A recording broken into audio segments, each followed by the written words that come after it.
Hi, this is your host. You think of an animal that's really slow, you might be thinking of a sloth. After all, they have the reputation of being the slowest mammals on land. But sloths are not actually the slowest animals on land. That title belongs to this guy. Say hello to Dan. Dan is a 16-year-old male who weighs about 12 pounds. And if you're wondering what species he is, I don't blame you for not knowing. There are more than 400 species of pill bugs or potato bugs or whatever you want to call them. And Dan is a particularly lazy specimen. He'll spend his days munching on decaying leaves and then use the rest of his energy to find a nice, safe place to sleep. In other words, he does the exact same things that a sloth does. Just like a sloth, Dan moves very slowly. At his top speed, he can move at about 0.6 miles per hour, which is about 1 and 2 inches per second. But unlike sloths, Dan doesn't have a reputation for being slow.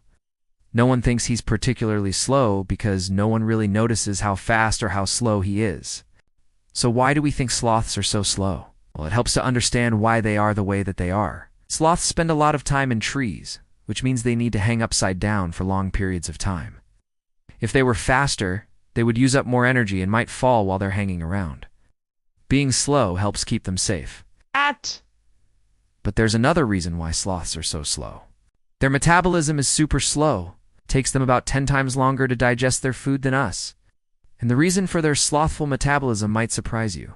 It has to do with the bacteria in their guts. Lots of animals have adapted to be able to use certain bacteria to help them digest their food.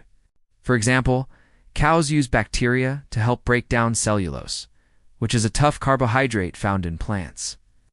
But a cow's gut bacteria isn't great at working when it's moving too quickly, which is part of the reason why cows spend most of their days doing nothing much.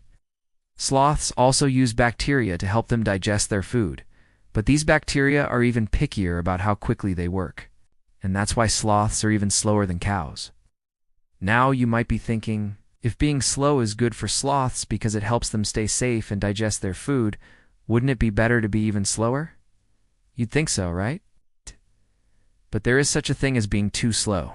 When you are very slow, you run the risk of not finding enough food to eat.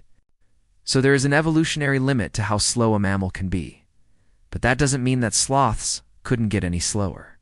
In 2020, scientists decided to find out if sloths could be made even slower by giving them a drug called scopolamine. Scopolamine is a type of medication that we use to treat motion sickness. But in high doses, it can make you feel kind of out of it and cause you to move more slowly. The scientists gave some of this scopolamine to a group of sloths and compared them to a group of sloths who didn't get any scopolamine. Then they let both groups loose in an enclosure filled with lots of yummy leaves. And what they found was that the scopolamine group was even slower at getting to the leaves and munching on them. They took about twice as long to start eating, and that means that sloths could be even slower than they already are.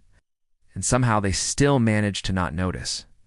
Being so slow has its advantages for sloths, but it also comes with disadvantages. Because sloths are so slow, they attract a lot of parasites, especially in their fur.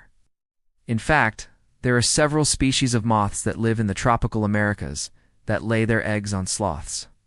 The eggs hatch into moths, the moths mate, and then they die. Since sloths don't really clean themselves, the cycle just starts over again. So it turns out that being a sloth comes with some baggage. But even with all those parasites, sloths live to be around 40 years old in the wild, which is pretty speedy when you consider how long other animals live. A blue whale, for example, only lives for about 80 years. So being a sloth isn't all bad, so don't expect them to move very fast. Thanks for watching this episode, which was brought to you by our incredible community of patrons. Y'all make it possible for us to bring mind-blowing science to the whole internet, and we appreciate the heck out of you for it. If you would like to be involved, you can check out our support page.